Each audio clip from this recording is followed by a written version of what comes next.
Is anyone out there worried about disappointment high school seniors may endure surrounding college admissions rejections or college affordability? The culminating moment of the college process for many young adults can be the first real sting of rejection or disappointment. Ivies and Ivy comparables like Duke, MIT, Vanderbilt, they average 45 to 50,000 applications a year, and there is approximately a 5 to 6% acceptance rate. A lot of aspiring college applicants get told no, and it smarts. Also, as expressed by an Inside Higher Ed publication, is a data point that maintains that 40% of aspiring college students do not attend their first choice college, which indicates that if the resources of the family or scholarship circumstances were different, their first choice may have stayed their first choice. Once again, that smarts. Now, not getting into a college that you've eyed up for some time is certainly a step up in disappointment. From getting dumped at the prom, or the occurrence of a new pimple on picture day, or a rip in your favorite jeans, this is a big change in disappointment. But there's a lot to gain from this experience because, as we know, there will be plenty of disappointments in our life that we are required or hopefully capable of managing.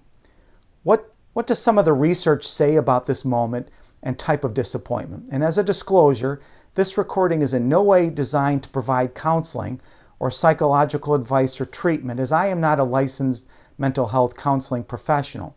Today's discussion is designed to be very brief in terms of an overview and a review of the literature. And some of that literature states that coping and moving forward involves, for a short time, an understanding that the pain of this moment is real.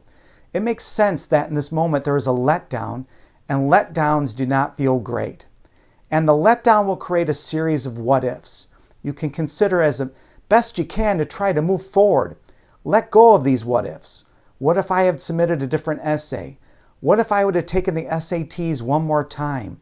What if I asked a different teacher for a recommendation? Try to unburden yourself from these thoughts and leave college application process behind as best you can, and try to leave behind those attached what-ifs.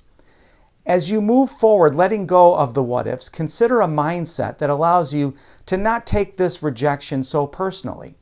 One possible way to help here is to take some time and look at the admissions data from the colleges. Realize that many students, even students that have been rejected, would have been able to perform well at that school, but there's only so much capacity. Remember, some colleges have less than a 5% acceptance rate. And as fellow students get the word of their fate from different colleges, some will experience the same letdown feelings, others may gloat on it in acceptance. This could be a great time to step away from social media platforms, even if you received great news and you so badly want to tell the world. Be mindful that others aren't feeling so great in this moment, and maybe consider tempering that great announcement. Another action of pressing forward would consider reflecting on why that first choice college meant so much to you in the first place. Drill down on those qualities to see which of the schools that have provided acceptances closely meet those characteristics as a way to focus on your next step, which is where you might land collegiately. Other thinkers in this space have recommended examining leaders in the field of study you are pursuing, or present-day CEOs. Where do they attend college? Some may not have even attended college. Others have dropped out, and many started their college career at community college. Your ceiling is still as high today as it was before you received the rejection letter. Let me repeat that. Your ceiling is still as high today as it was before you received the rejection letter. I'll close with some thoughts from a book I read recently, a 1990 publication. I'll do the best I can to pronounce his name. The book is called Flow, and the author is Mihaly Csikszentmihalyi. And specifically, he wrote about how individuals gain strength during moments of stress, and in this case, adapting these thoughts against the disappointment from a college rejection. First, there is a component of self-assurance that can be helpful in these moments. More specifically, an implicit belief that a person's destiny is still in their hands. Holding on to a premise that there is no doubt that your own resources would be sufficient to allow you to determine your own fate, even if you've been denied a specific college entry. Regardless of whatever goes around you, try to do the best within the system in which you are required to operate, that being an alternative college from the one you were hopeful for. Second, work to discover new solutions. Try an open stance, which makes it possible for a person to be objective, to be aware of alternative possibilities. When having flexibility in your response to the college rejection, or when forced to attend elsewhere based on a price, new possibilities are likely to emerge.